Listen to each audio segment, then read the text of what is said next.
My goal is not just to teach facts, but it's to build thinkers. And it doesn't matter what you're studying, if it's engineering or accounting or art history, knowledge is power, but curiosity, yeah, that's unstoppable.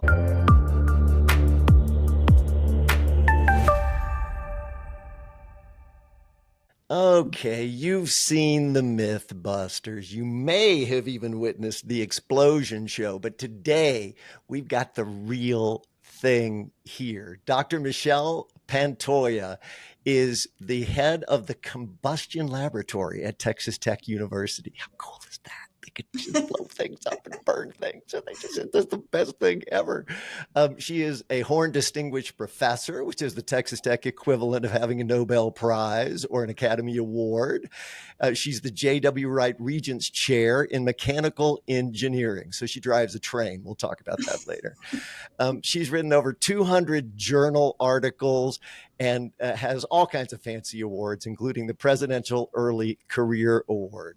And one of the fun things is she writes children's book because she is the consummate educator and believes we start young. And that's how we figure out that science is not just interesting, it's really fun. So with that, Dr. Michelle Pantoya, welcome to SmarterUmedia. Well, thank you, Steve. It's really great to be here. Well, I will tell you, we spend zero time chit-chatting before we get to the chicken timer so that you get a chance to make me smarter today. Okay. And I hope you're going to at least blow something up in the office while you're doing this, right? Come on. Yeah, no. All right, here we go. Dr. Michelle Pantoya, make me just a little bit smarter. The timer's on. Okay. It is. Well, my message today is really about curiosity. Because I feel like that's what drives a lot of the innovations that we do every day in our laboratory. So like you said, I work with students in our combustion lab, and we study how tiny metal particles can release massive amounts of energy. So it's science that looks very explosive, literally. But I think what drives it is not the danger. It's not even the spectacle of the lights. It's curiosity. And I think that's something that we should think more about. So in my 2 minutes, I'm going to continue talking about how important it is to foster curiosity in our students. That it is not just a personality trait. It's actually a skill that can be developed and cultivated. So when you practice asking better questions, you start to allow your curiosity to just blossom. And that's what we do as a group. We start asking questions, not one, not two, not three, but literally start writing down what it is that we don't understand, what it is that we want to understand better. And eventually you start to get to the root cause of what is the phenomenon that you're trying to understand better. You start noticing patterns. You start seeing connections that others miss. So it doesn't matter if you're designing, rockets or developing sustainable energy or just trying to figure out how to manage your time better. Curiosity helps you find the patterns and then understand cause and effect relationships. So for me, I'm going to say, here's your Make You Smarter challenge that I want you all to try and do at home. Next time you face a problem, keep going. No, chicken timer's not, it wants to hear the end of that thought. I promise you, wants to hear the end of that thought. Don't rush to an answer. Just pause and ask why. Ask why again. Keep asking why. Eventually you'll get to that root cause, because here at Texas Tech, at least, as a professor, my goal is not just to teach facts, but it's to build thinkers. And it doesn't matter what you're studying, if it's engineering or accounting or art history, knowledge is power, but curiosity, that's unstoppable. Yeah, unstoppable. Oh, that's great. I love starting in the curiosity window because that's where we live. We talk about curiosity and being open because those two things seem to make life better no matter what.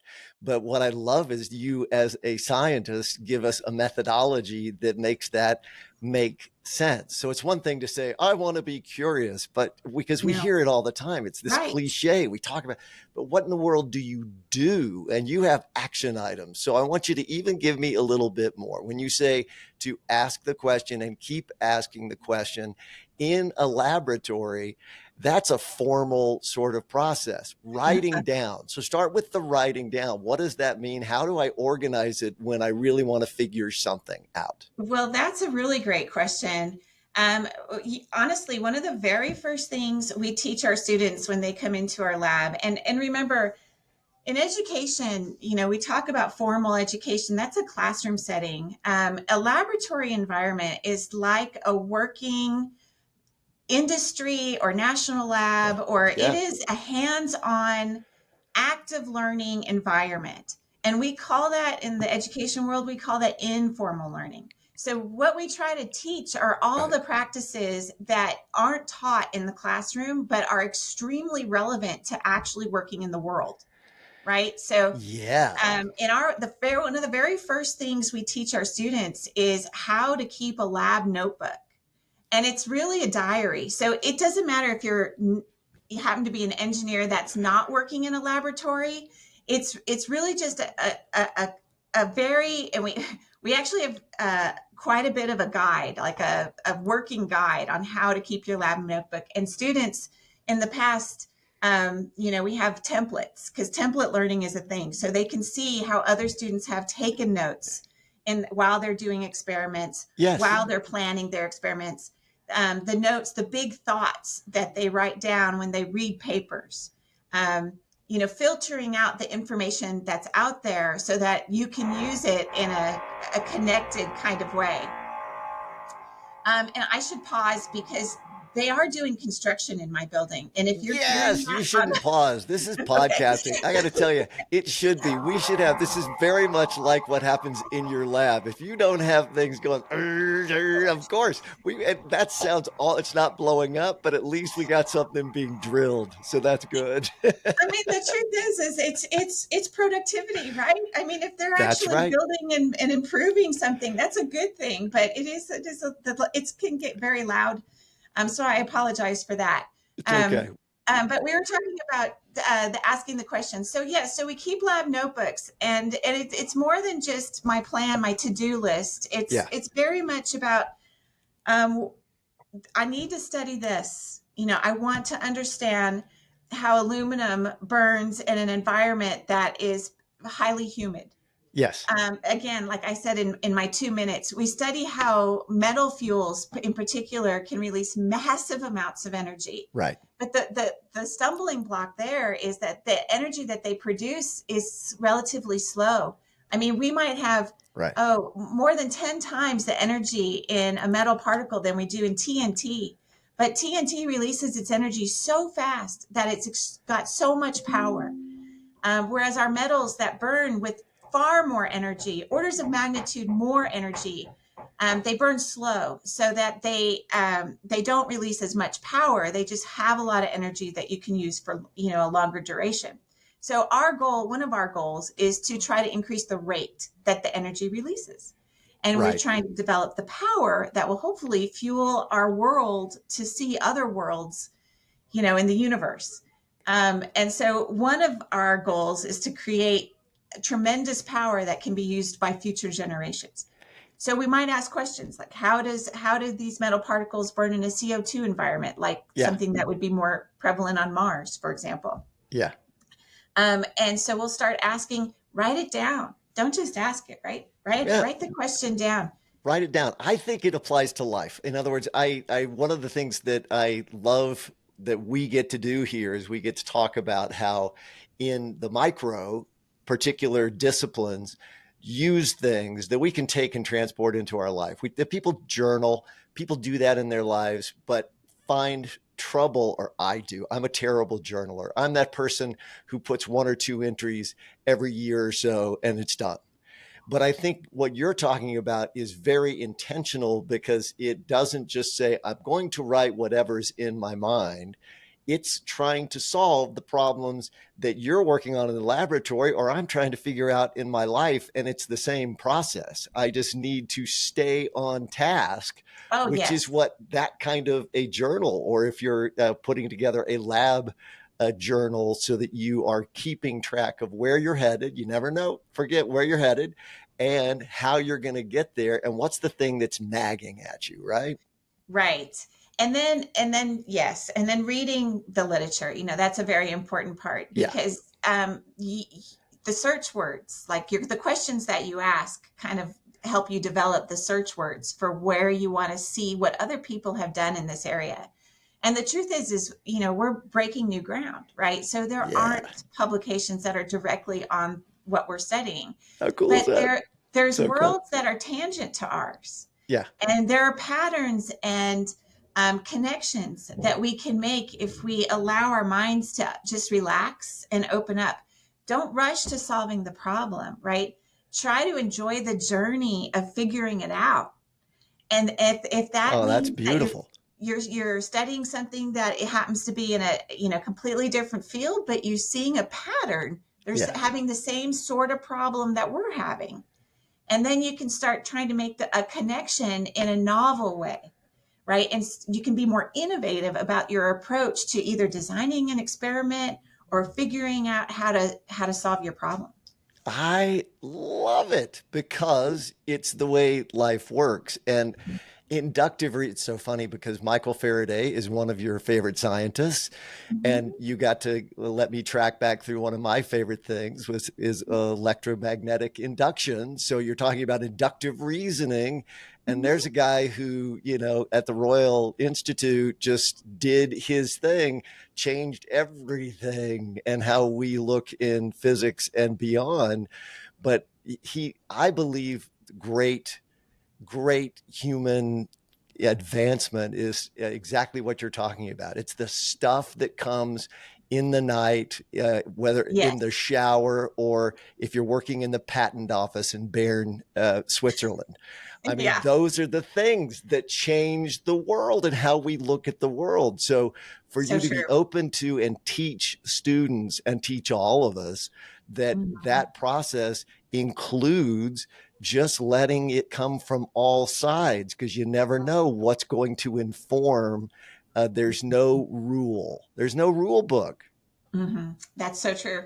In fact, I mean, you talk about Michael Faraday. Another favorite of mine is Ludwig Boltzmann. Mm, I mean, he's yeah. actually he's an amazing scientist, and I pull this into my classes always because I think understanding these people more than just like Fourier's law, but who Fourier was, right? Joseph Yeah. Fourier.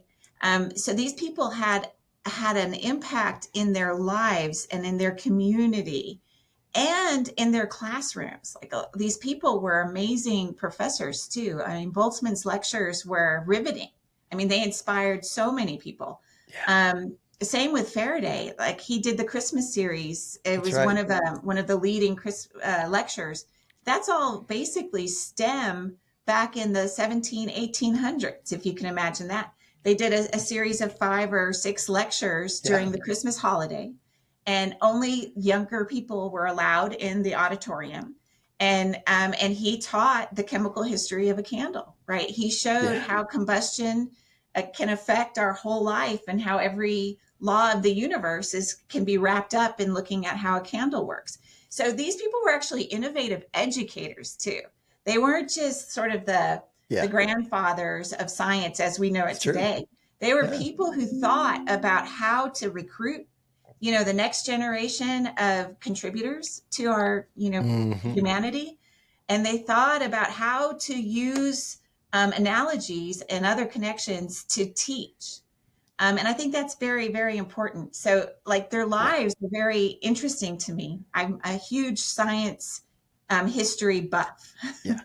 Well, it's because it's wildly interesting, and we have access to information like we never have, Oh, and so true. lectures and things that can sort of take us down. People talk about rabbit holes. I like to think it's just fun, wonky, nerdy stuff that we get to dig into in ways we never could have before. And I want to get to the education piece, but I'm going to go back and let's dig in and be a little bit excited and nerdy. When you look at your page on the Texas Tech website and it says research interests, I love that a single word combustion is there. I just think that got me. Literally made me laugh. I just thought my research interest is combustion. So let's go back to the very specifics of what you're doing in your Laboratory. So to take metals specifically, because they burn, they don't just like TNT, though we love fireworks, nothing wrong with fireworks.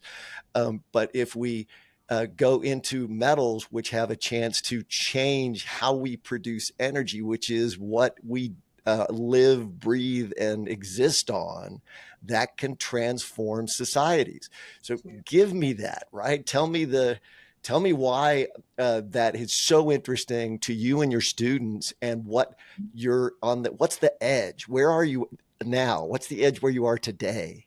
Yeah, that's very good. Those are very good questions. I could talk all day long about I this. know that's why we're here, and we could go a while, sure. So I'd say, in general, the history of combustion was largely driven by hydrocarbons, from Yep. gasoline, trying to clean emissions in polluted air environments, um, wildfires, even, hydrocarbons there too. But metals are inorganic materials. They don't have the hydrocarbon components Yeah. usually. And so they burn in a different way. And so it's really fun to study these materials today, because so much of what we understand about combustion was derived from these ideas of these hydrocarbons, right? But nature has given us these metal powders. Right. You know, aluminum, for example, is pyrophoric. If it was like your aluminum foil, if it would just spontaneously burn if in an air environment and oxygen. But naturally, there's these passivation shells that are sort of a barrier to rapid oxidation with an air environment. And the passivation shell keeps these metals safe to handle and use and transport and mail and etc. So like metal particles have so much energy in them, but Wow. they're very safe to handle. And they're beautiful. They can be, these spherical particles that this core shell structure with very paradoxical type properties. The aluminum melts at like 660 degrees, but alumina melts over 2000 degrees. And this is degrees centigrade. So the paradox, Wow. aluminum is soft and moldable. Alumina, on the other hand, is a ceramic. Right. It's very hard. It's protective. So you've got nature that has given us these metal particles that we can handle that have so much energy in them. They're protected by a passivation shell so that we can handle them. It's like giving us energy on a silver platter. The thing is we really don't know how to harvest that energy well. Right. And that's Right. because we haven't really been studying them. We've been studying hydrocarbons in the past. Mm-hmm. So when you say combustion, it's chemistry. Yeah, It's of that course. science of chemistry, right? It's material science, because you've got these very paradoxical materials. And I'm using aluminum, but there's other metals that, boron has even more energy. It's got nearly 60 kilojoules per gram of energy. Imagine that. Yeah. It just in these little particles. So we don't know how to harvest that energy really well. We can't usually get all of it out of it. And we want it to be released at faster rates. So we have more power, because power is Right. energy over time. So there's all of these questions that we can ask about trying to improve the energy release rates or trying to improve the completeness of combustion. But Okay. mainly, once these reactions occur, because they're so energy rich, they're generating quite a lot of heat. Yeah, that's right. That was the example that you were just giving. Look at that. It's being released right behind you. Well, it's not. It's kind of a drill, but I just think that's funny too. So going back to my heat story, Yes. this heat is, and that's what I teach here at Texas Tech. I teach heat transfer. I teach Yeah. combustion, Yeah. and I teach an advanced combustion class. But heat transfer is all about looking at how you've got all this energy and it's thermal. So how are you going to direct it? Do you want it to move rapidly as radiant transport, or is it in the gas phase as conduction and convection, which can also be effective, especially at expanding the way gases move? Yeah. So not just taking all this energy, but figuring out how we can use it to its most optimal way, right? Because engineering is really taking science Right. and then developing a technology. And that's why STEM is such a beautiful little acronym, because it's got everything in there: science and math, and then technology. But engineering is that bridge that takes us from the asking the questions, why does this happen? Let's understand how this environment affects the rate of energy release. Let's understand how this environment might suppress some of the reaction from happening. Let's ask all these questions. Let's understand the science so that we can re-engineer these metals to produce the environment that we're trying to create, whether it's higher power or completeness of combustion. Right. And we're going to do that by understanding the process of how the energy then moves. Is it a radiant, like when you walk outside and you feel the sunshine on your face? That's That's radiant. rapid transport. Yeah. That the sun has a lot of energy and it's all radiantly exchanged to our bodies. We feel it. Right. It's rapid. And it goes through a vacuum. Whereas conduction and convection, well, my coffee cup stays hot because it's on this little I can't reach it, but it's on this little hot plate. Yeah, and that's warmer thing. a very conductive kind of process. So understanding the way energy moves is another big thing that I love. And you know why? Because I love watching waterfalls, Steve.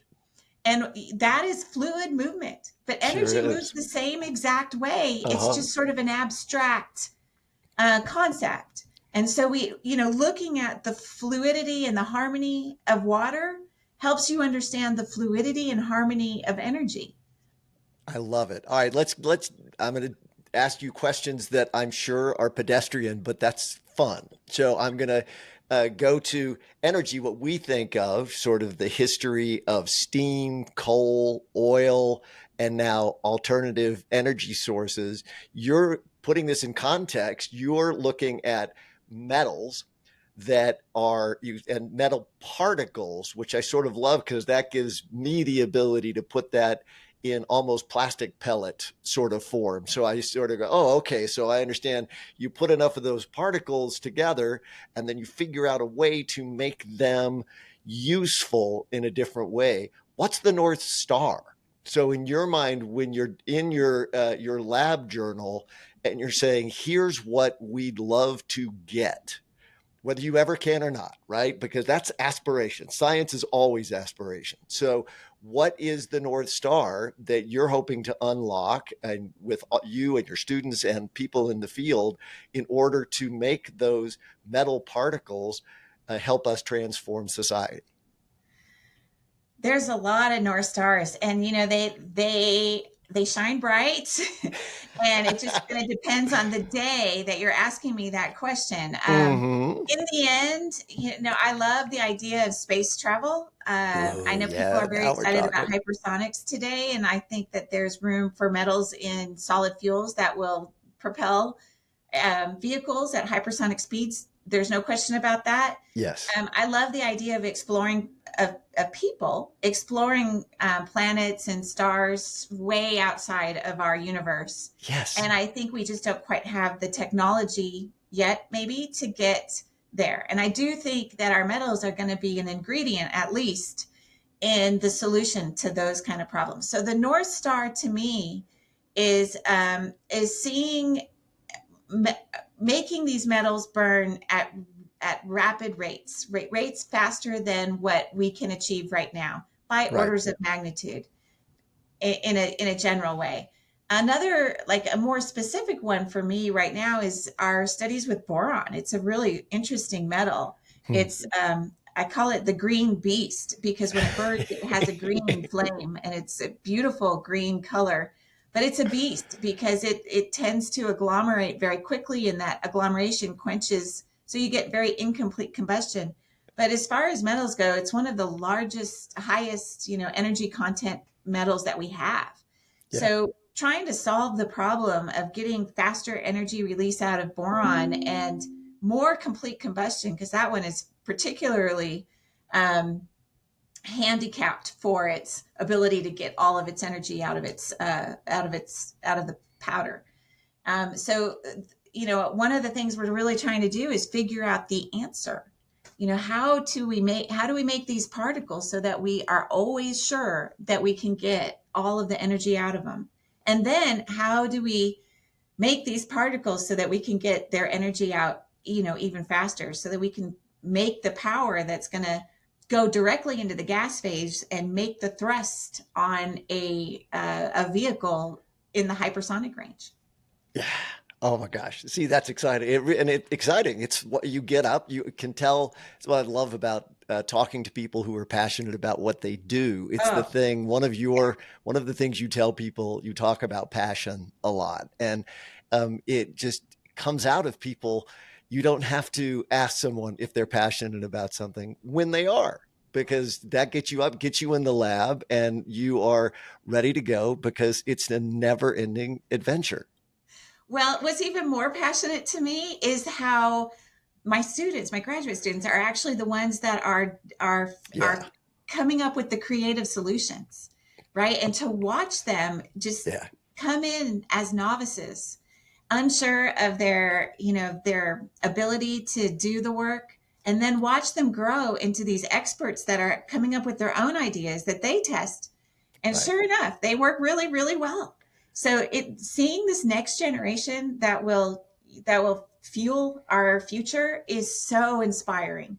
And so Yeah. I think what really keeps me going is the fact that there's a never ending supply of these new students coming in with this sense of motivation and work ethic that Yeah. is truly exciting to be a part of. So creating an environment of students, right? Having a group of students so they can all feed off each other, and creating a lab space for them to connect, to have lunch together, to watch them Right. plan their Yeah. softball intramural leagues or Yeah. whatever. I mean, they will power our world in the future, and they're the ones that I praise for making my job so much fun, and for Yeah. making this area of work so much fun to pursue. Yeah, well, I think it's you have had them all of your life. I have had them all of my life. The people who are the Right. inspirations, the great teachers, and why do you go into what you go into? It's parents and teachers. And I know that your father worked at the Jet Propulsion Laboratories, brought drawings home and had them on the table, and you had no choice. That was exciting in your environment. So you become a mechanical engineer. Of course you did, right? Of course you did. And he worked on the Apollo missions. I remember Yes. as a child, my parents taking me, I was very young, to Yeah. watch a launch of an Apollo spaceship, which is just something you never forget, no matter how young you are. You never forget it. I think it actually inspired a lot of people in my generation. And you're absolutely right. I mean, artist renditions of these concept sketches that just looked out of our world. And I thought, who has a job that does stuff like that? And it would be my mom. She would say, well, that's what engineers do, and you could do that too. And I thought, Yeah, well, yeah. Why would I want to do anything else? And I I never love looked that. back, and I never questioned anything. I was always Yeah, was very focused on this is the goal, and it doesn't matter how many obstacles might be in my path. I'm going to get there. And just having that determination to keep a good attitude and just move forward was really. But yes, the inspiration came from just watching the Apollo project work that my father did, and he loved it. He loved yeah, doing that work. yeah, And yeah, words aren't even important, Steve. Sometimes it's no, just a matter of watching. Just yeah, watch how people watch their actions, watch how people yeah. behave, and you learn so much from that. Yeah, and passion is contagious. It's a beautiful thing. It's a beautiful contagion. It's the ones that it's the pandemic we would love to have. If we could just Yes. spread that one around the world, that would be fantastic. But it is, and it gets you excited. I mean, it's talking to people like you and the chancellor who was in our last episode, just the people who are passionate about what they do. You walk away feeling something that I won't even try to describe, but it's terrific. And I want to get right. I want to get to something right away. Oh my gosh, you're going to be all excited. So I have to slow myself down a little bit. But I do have to ask the question, if boron is the green monster, is that indeed what the Hulk is made of? Is that part of that equation? I never made that connection. Yeah, well, okay, you did say he's the green monster. That's if boron, maybe that'll come in. The Avengers will come into your laboratory, and that may solve the problem. So you can come back on the show and let us know that helped. Yeah, maybe that is why he's green. I don't know. That's a good question. as you talk about your mother and you talk about STEM and you talk about science, you care about everyone caring about science and understanding how to solve problems in the world. But specifically, you have done a lot of work, including writing children's books, so that young people and young girls, especially, understand that they don't have to be in this small subset of things that sometimes they feel like they are. They can experience the power and the beauty of creation in a place like mechanical engineering. So true. And so that's exactly right. I think that young kids often, if they don't have a role model in their life that is an engineer, they really don't understand what an engineer does. Yeah. I mean, the number one answer when we ask young children what engineers do is they drive a train.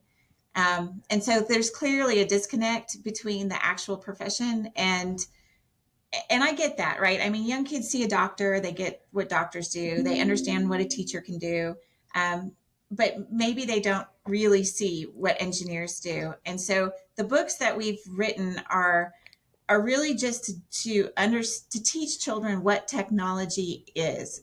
They commonly think it's just things that you plug into the wall, like their iPad or maybe a phone, even. Yep.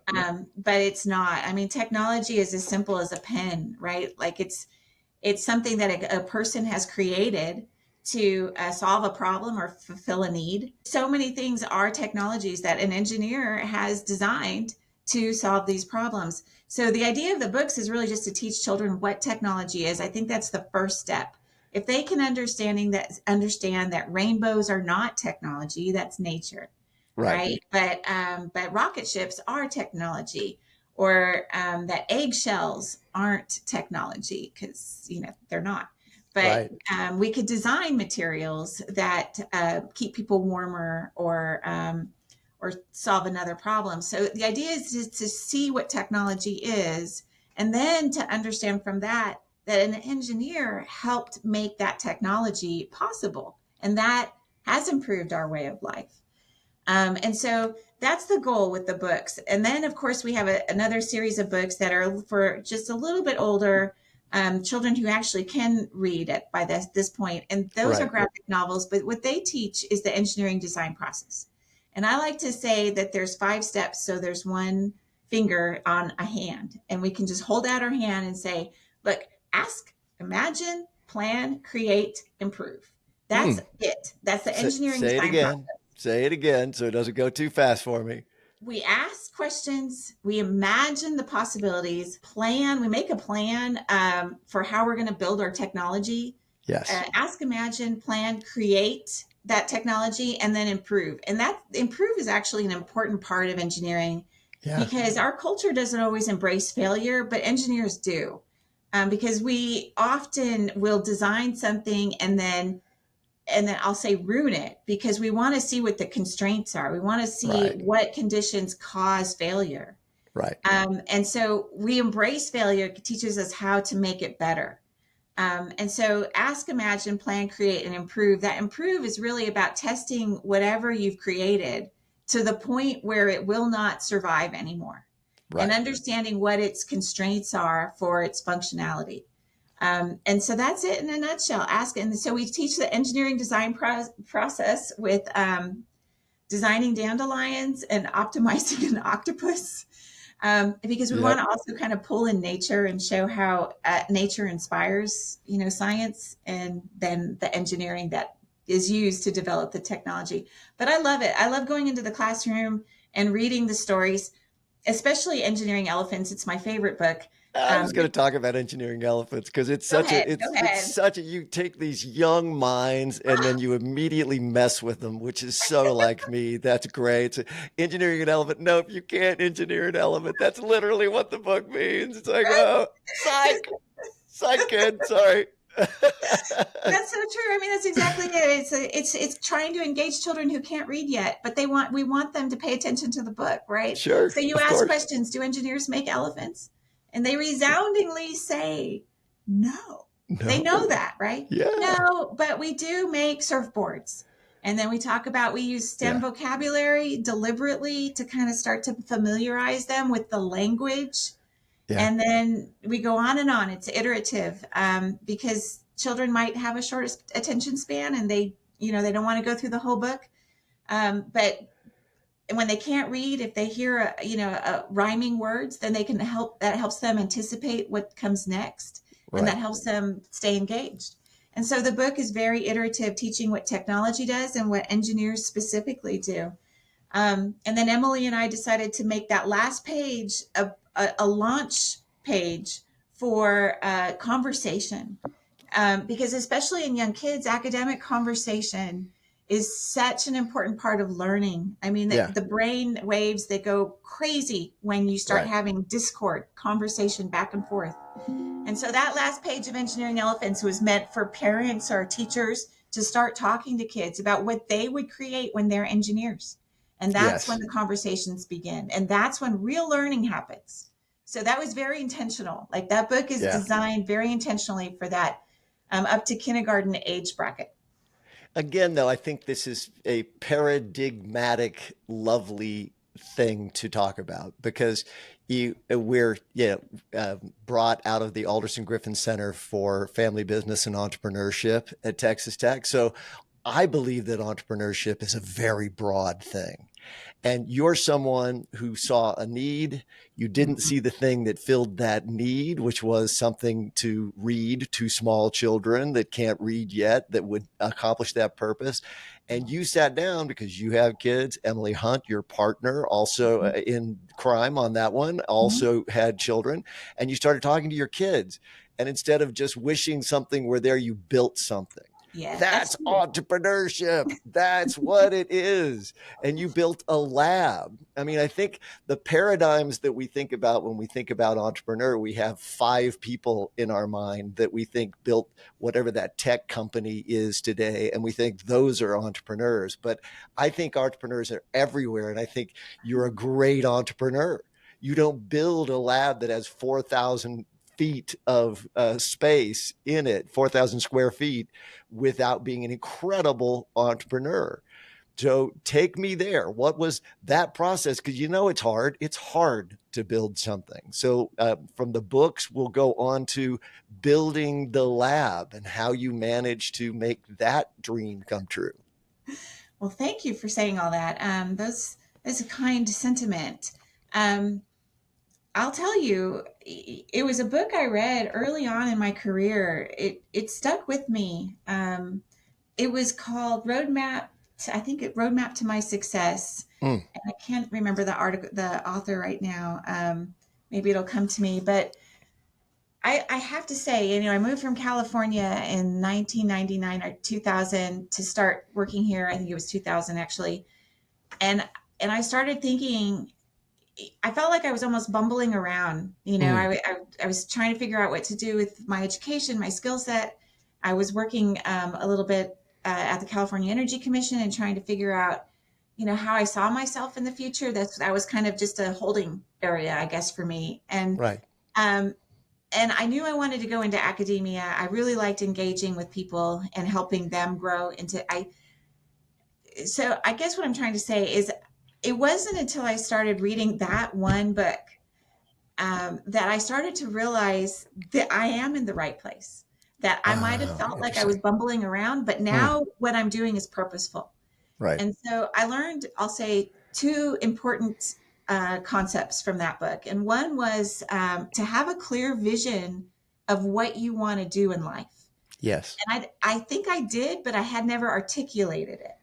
And Mm, so I started to understand how everything I do should be directed towards advancing that vision, right? right. So don't get distracted, kind of like what you said, by these Yeah. other things that might happen around you, because it'll pull you away from your focus. And so building the lab, building my group, building, our collaborators and the support externally to support this group, has always been important to me, because it's the core.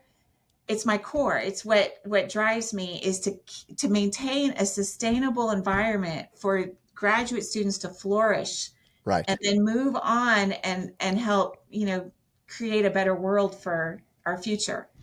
Um, so yes, so I think the number one thing was first articulating what it is I was trying to do, which I kind of Right. just said, but then not allowing other things to derail you into different directions. Like for me, I mean, research is really my core. It's because of the students.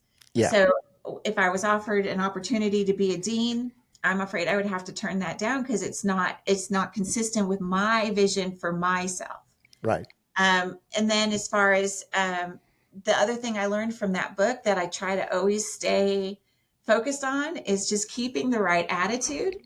That doesn't mean being happy all the time, happy, happy, happy, because people Because aren't. that'll But drive people knock nuts. I'm down. I'm too happy all the time, and it makes everybody around me nuts. But it means having a positive outlook, having a positive attitude, Yeah. because I mean things happen, obstacles get in your way, whether it's equipment that becomes unoperational for one reason or another, it's proposals that don't get accepted, it's conflict for some, whatever happens, what other obstacles, personal, professional, whatever they are, you just got to keep a positive attitude and move forward Yeah. towards your path. And I think if you can do those two things, have a clear vision for what you want to do, and then try to maintain that important positive attitude, um, you'll be successful in Yeah. anything that you want to do. And understand that success doesn't necessarily mean, tons and tons of money. It means happiness. Amen. Oh, please, please, somebody listen. Somebody out there, when you're hearing this, you have someone that is, yeah, that to me is the message of messages that we Oh, just don't hear enough. it's so It's, important to yeah, understand that. Enjoy what you have, appreciate what you have, because happiness is a holistic thing. It's not yeah, just working in the lab, but staying physical, doing exercise every day, yeah, eating well, maintaining relationships with your loved ones. yeah, All of that contributes to how you perform intellectually. It's not just one thing, it's all of it. So try to keep that whole mix of your life balanced and yeah. healthy, and that And will lead to great things, I and think. life is a process. It Oh, is it is not something you can say in a sentence. It is that, you use the word obstacle, one great book, and other books are, I'm quite the book fan, but The yes. Obstacle is the Way is a book by Ryan Holiday, who's a guy probably who writes more about stoicism now than anybody else.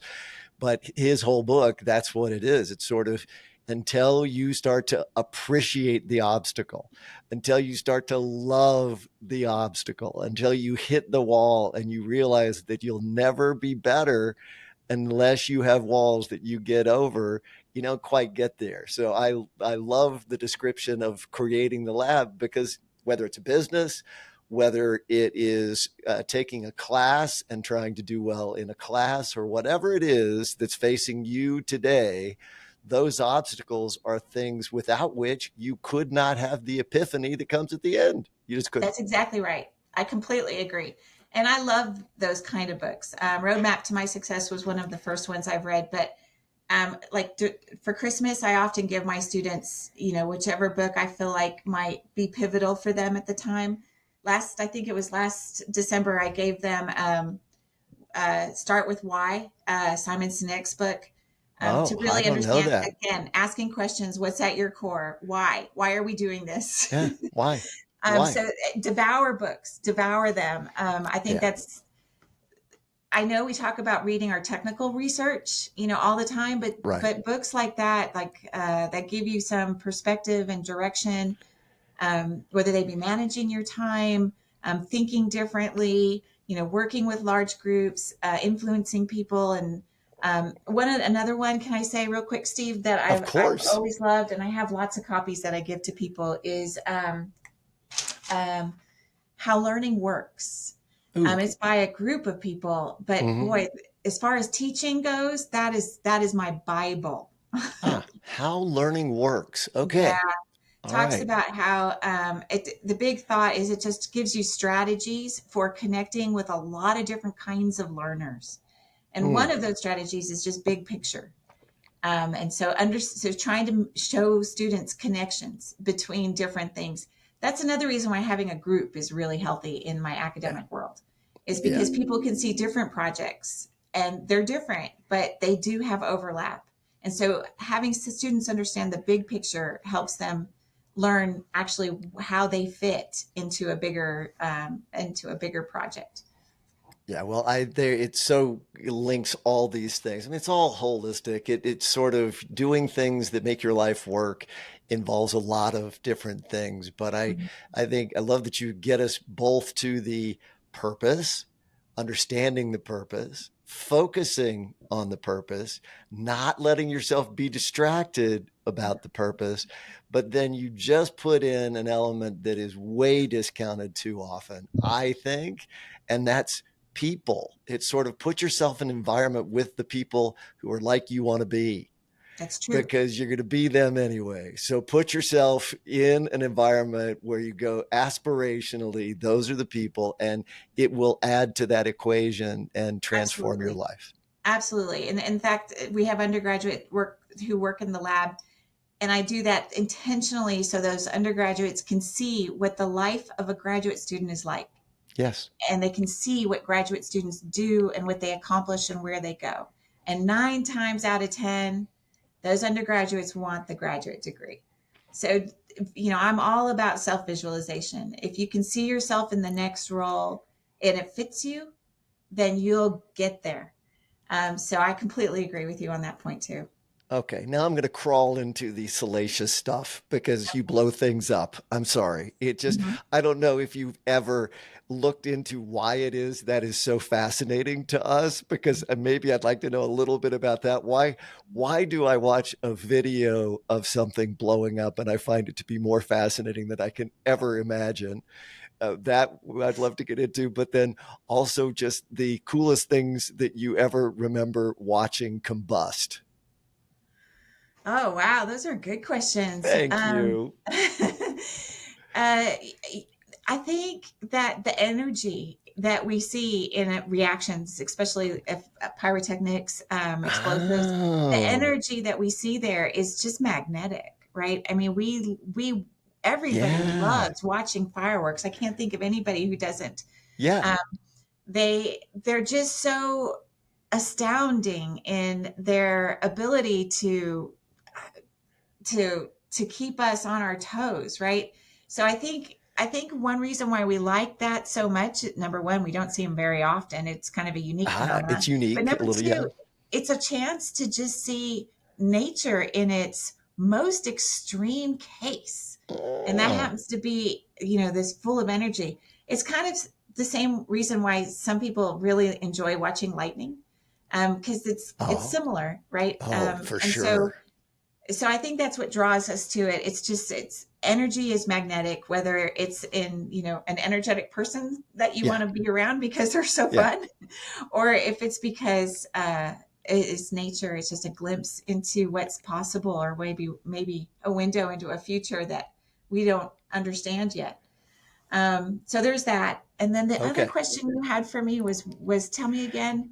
Oh yeah, and it Oh, was most just the exciting. thing that you're, because if you look at your anything that's been filmed at your lab, they always, of course, the camera is going to go to the thing that is the combustible doing the thing, because we're drawn to it, like you just said, and cameras love that sort of stuff. But the moment, I'm just thinking of particular moments where you just were surprised by how incredibly awesome or cool or whatever the combustible thing was when it combusted, if that's a word.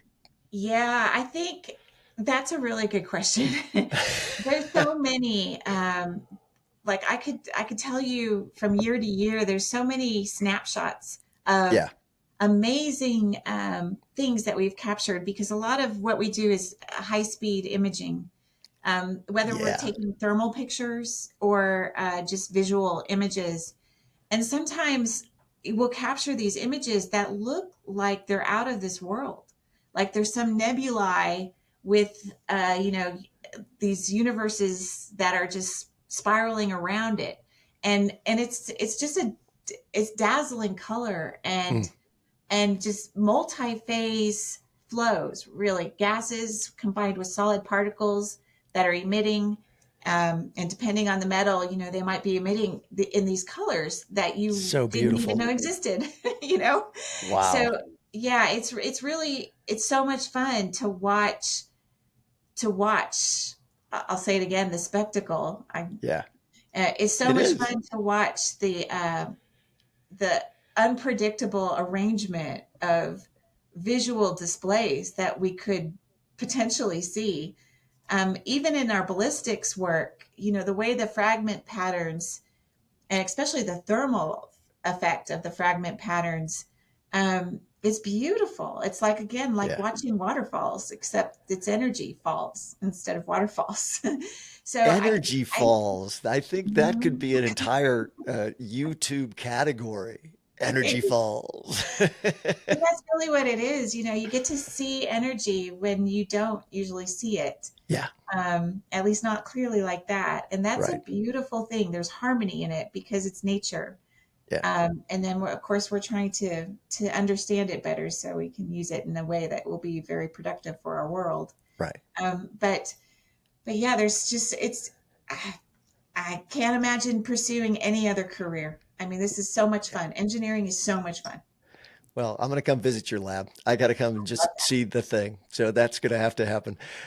I You talked a little bit about the ballistics, and I know you've done a lot of work in sort of government sectors. So energy is does lots of things, right? Energy does the kinds of things that power our lives. Energy does the kinds of things that blow things up. Energy does the kinds of things that we don't always do great things toward each other. How do you sit in that world, in that intersection? Because I know that the curiosity and the excitement is there, and then there are some people who have discovered things they didn't even know how they would be used and are horrified by it. How does that work in the mechanical engineer combustible space? Well, our work is extremely fundamental, Yeah, right? And so oftentimes I don't even know how they're using what right, we might learn. So that end result that you just said, I never get there because I try not to think that far right, ahead. At least I think about fundamentally where we can make the energy directed for one reason or another, but it's more fundamental, not really application driven. I like what you said earlier about entrepreneurship. And you're right, I suppose in an academic sense, I guess I am very much an entrepreneur, but yes, I don't have a small business on the side. A lot of no, professors do. I don't. So taking the research that we do in our lab to an application level, I've always detached myself from. right, So I can't really say I don't have an argument for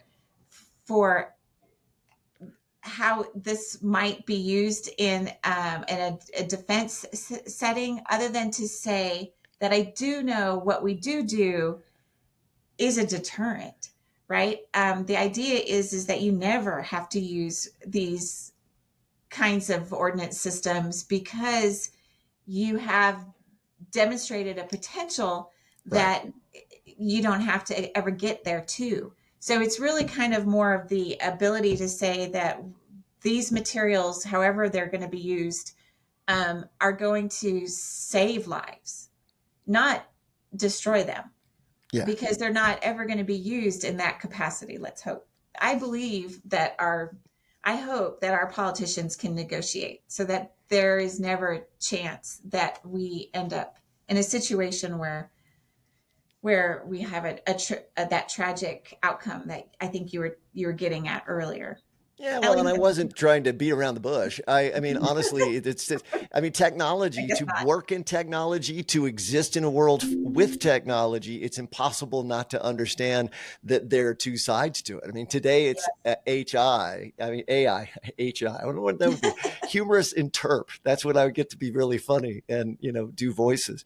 But no, today we live in a world where AI is the thing that we're talking about, and we understand the incredible positive and the incredibly scary negative potential of those things, which is True. universal to technology. So I know that we all think about it and appreciate your answer, which just is that you're fundamentally creating things that have a potential to do wonderful positive impact. True. And that's good enough for you. And It that is. makes a lot of sense. Yeah. Thank you. Thank you. Yeah, I wasn't sure I articulated that quite well, but that you summed it up perfectly. Now you have 4 patents. You are a hmm part of 4 patents. A hmm couple of them have really cool names. So I'm going to try to say them out loud and you can correct me if I'm not right. The antibacterial metallic nanofoam. What is that? There are okay. There is a field. So like I said, I study metal fuels, right? Yes. Um, when they combine with metal oxides or other metals, then you can produce an exothermic reaction, and sometimes the product of that reaction is a whole new material that could not have been generated in any other way. Does that make sense? Oh, So, yes. and we call that self-propagating high temperature synthesis. Okay. So we take reactants that are all solids, Yes. we react them, a reaction wave propagates, it's self-propagating, it's at a high temperature because the metal reactions just naturally burn at, over 2500 Kelvin for Yeah. sure. And we synthesize a whole new alloy that way. So there's a field of work called high temperature SHS, self-propagating high temperature synthesis. And what you can make are materials that have very purposeful design, whether it's in their porosity, their internal structure, which has important implications, or maybe it's in their chemical properties. So we have created these, I'll call them metal foams, metal alloys, that Yeah. also have, in addition to that, they also have antibacterial properties. They basically have iodine containing species in them, and that Oh, helps kill like bacteria, like for example spore forming bacteria like maybe anthrax or things like that. So you put you the idea is you'd spray these reactants on a surface, right. and it's a very thin coating. You could ignite the reactants, they would react and produce this coating that not that would not only protect the substrate from the natural environment, but would Right. also chemically protect it from any fungal or antibacterial or bacterial kind of environment. So it's like an antibacterial coating, Wow. and So is it's this like actually those been things in hospitals where they sort of studied sharks and how their skin works? So they put it on surfaces which attached less sort of agents to it, and things that would get you. And they put that. exactly Is that exactly what this is? Oh my that's gosh, that's very so similar, cool! very very very similar. I Yes, am and so glad I asked. That's yes, wild. yes. A lot of the applications for those materials are more in the marine environment. So kind of more like on Sure. things that would be underwater. But it's the same idea. Yeah. And you get to use the word nanofoam, which is something that I'm just going to use all day. I'm just going to find a way to put that in sentences. I think everyone today, the thing we're going to do is everywhere we can, everyone's going to go out and try to use the word nanofoam naturally in a conversation. Okay. And the Good other luck. one that I loved so much was the iodinated polymers for biological agent defeat. That sounds like an Avenger True. movie.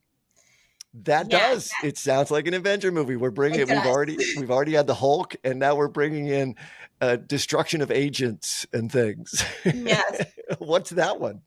So that one is actually that was I think a Navy patent, and so I worked with some people, very exciting work out there Yeah. at Indian Head. It's a Navy base out there, and they were looking at creating uh, like formulations that would, I'll say explode, but they really don't technically explode. They Right. basically just react Okay. and create quite a gaseous field. And the gases in the field are what would kill any, again, spore forming bacteria that might Uh, be present in, for example, a room. So you could clear okay. out a room by using the formulations in that patent, make it sterilized and free so that people could walk in without necessarily the fear of being Biological agents or contaminated something. by an Okay. agent, right? So that could be one, I guess, application. But it was a unique. I worked with the chemists there at Indian Head. It was a very unique Hmm. formulation, and it's because of the iodine that we could add to the formulation as a solid. But when the formulation reacted, all of that solid iodine, became a gas Right. and helped disperse the way the setup in the formulation was. It could disperse in a room and then create a clean room pretty Right. much instantaneously. And so there was definitely a desire to take that idea and then patent it. And so that was a lot of fun to work on that project and work with those brilliant chemists. They were Yeah. amazing. Isn't that just, I mean, you get the halls you get to haunt Yeah, are things. exactly. There are just times in my life where I've looked around and I thought, I don't know how I got here. Don't know how I managed to be in this community, but I'm the luckiest guy in the world. Right. Oh gosh, that's such a true sentiment. Like sometimes I think that too. Like, how did I get here? And Yeah. we know, right? We have these paths and all these plans and everything, but wow, this is so great to be in this environment right now and to be working with this generation of students that are just like you said. I mean, they all understand, they're very savvy with AI and machine learning and the idea of Sure. digital twins. I mean, they're on top of these new ideas. I Yeah. love that. Yeah. I'm very excited to work with this generation of students. They're very savvy when it comes to the thinking forward instead of just using all our laws from the past that we teach in the classroom. Forward thinkers for sure. Yeah. Well, I could talk another 300 years to you, but I'm not going to do that because we'll be a little, worn out by that time. That's the perfect place to end. The thought of hope to me is really, really lovely, particularly in this generation. It's always easy for people to think, oh, people, the new kids with their whatever. And I am so excited by the young people I know who are transforming the world that I think that's a great spot. Except for, of course, the last assignment was to bring me some sort of information way, some way to curate my information in your world, or it can be more general, but something that is a resource I may not know about, but it would really be great for me to know. Okay, so this is where I have to fit into 1 minute, right? Because No, I no, went no. over There's my no, two there's minute no time. chicken time if you want. I mean, chicken timer's always here, but no, that you just go and give me something.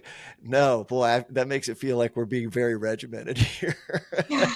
No, it's good. It's all good. I like your style. It's all been really fun. Curating the information is such an important topic.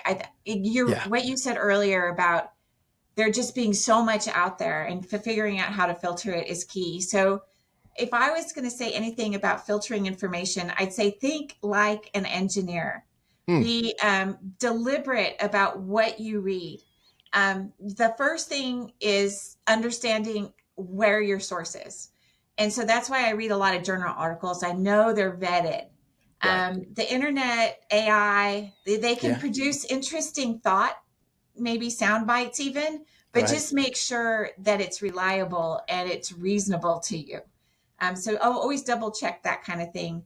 And then one of the most important things about information too is just always to think about the patterns and the cause and effect relationships, so you can see how whatever it is that's out there connects to your Hmm, thinking.